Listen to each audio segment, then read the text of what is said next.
In this video, we're going to talk about how to go through drawing a T-pipe. So you can see in your examples that there's 3 different examples here. You can use these, or you can combine maybe the sides of this one with the bottom of this one, whatever you'd like to do. But I'm just going to draw a basic T-pipe. And if you look at these, if we look at, let's say, this one right here, I see a rectangle here, a rectangle here, and I see a rectangle here, and that rectangle is divided, and then I see the edges of the pipe. And for the basic shape, that is what you're going to be thinking about when you draw it.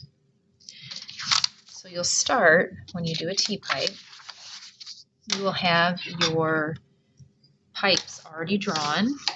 I'll go ahead and stick some on here, and remember we're using a ruler so it can be consistent. You really need to draw lightly. I can't emphasize that enough.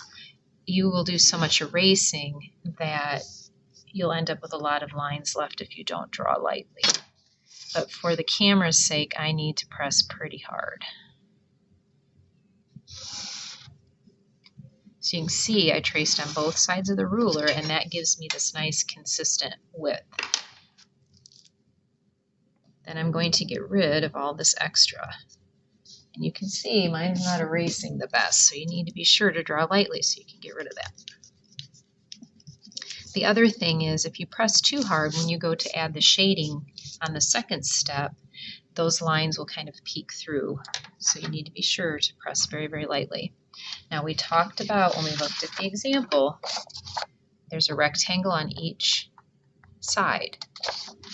So I'm going to draw a rectangle, and the rectangle needs to be a little bit outside of the pipe. The fitting has to be larger than the pipe, so there's room for the pipe to go in. And you need to keep these a consistent width when they're across from each other.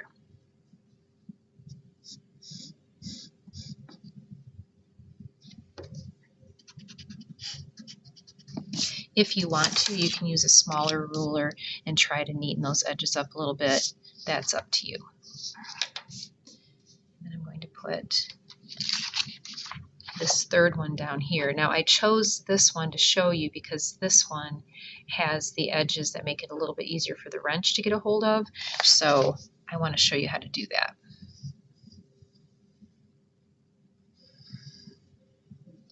So for that one, you need to divide that like they have shown, and you can see it isn't even. There's more showing in the front than the edges here.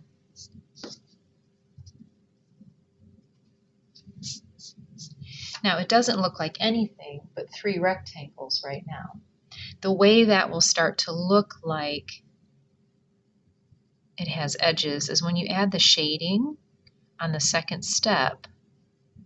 You'll see that you'll just add a little bit of shadow that angles down and in where they join.